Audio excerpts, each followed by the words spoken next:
Sanskaram University, where cutting-edge technology meets the promise of world-class education. Sanskaram University, education with values. Pakistan में पलने वाले आतंकवाद की कहानी अब पुरानी हो चुकी है, मगर दुनिया को यह बताना जरूरी है कि भारत की सीमा पार किन चुनौतियों का सामना कर रहा है। यही समझाने के लिए भारत मिस्र की राजधानी पहुंचा और पाकिस्तान की हरकतों की पोल खोल दी।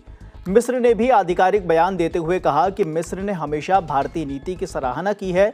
साथ ही कहा कि कहीं भी आतंकवादी हमलों को रोकने के लिए किसी भी प्रयास या किसी भी नीति का मिस्र हमेशा समर्थन करेगा। इस दौरान बीजेपी सांसद अनुराग ठाकुर ने भी बयान दिया। जरा सुनिए वो क्या कह रहे हैं। दुनिया भर में सच्चाई बताने कि कैसे सीमा पार से पाकिस्तान के द्वारा प्रायोजित आतंकवाद बार बार भारत के निर्दोष लोगों की जान लेता है। भारत पर बार बार पाकिस्तान द्वारा प्रायोजित आतंकवाद के हमले होते हैं, जो भारत के आर्थिक विकास को भी एक तरह से प्रहार करने का प्रयास करते हैं, निर्दोष लोगों की जान लेते हैं।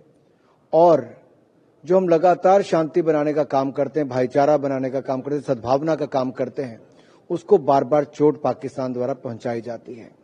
हमने ये भी दुनिया भर के देशों को बताया कि कैसे फाइनेंस, लॉजिस्टिक हैंडलिंग, ट्रेनिंग और क्रॉस बॉर्डर टेररिज्म, इन सब पे पाकिस्तान किस तरह से शेल्टर करता है, संरक्षण देता है आतंकवादी संगठनों को।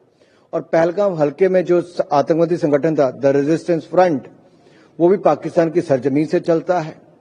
और कैसे पाकिस्तान के बड़े फौज के अधिकारी उन आतंकवादियों के जो जनाजे थे उसमें भी पहुंचे, जब उनको दफनाने का काम किया गया, और उनके जो शरीर थे उन पर भी या ताबूत पर भी पाकिस्तान का झंडा था।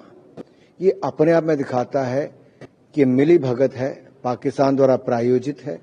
और दुनिया भर के देशों में एक संदेश तो स्पष्ट गया है, सबने एक स्वर में आतंकवादी हमले की निंदा की है, भारत के लोगों के प्रति अपनी संवेदनाएं दी है और अपना विश्वास व्यक्त किया है कि वो भारत के साथ आतंकवाद की लड़ाई में खड़े हैं।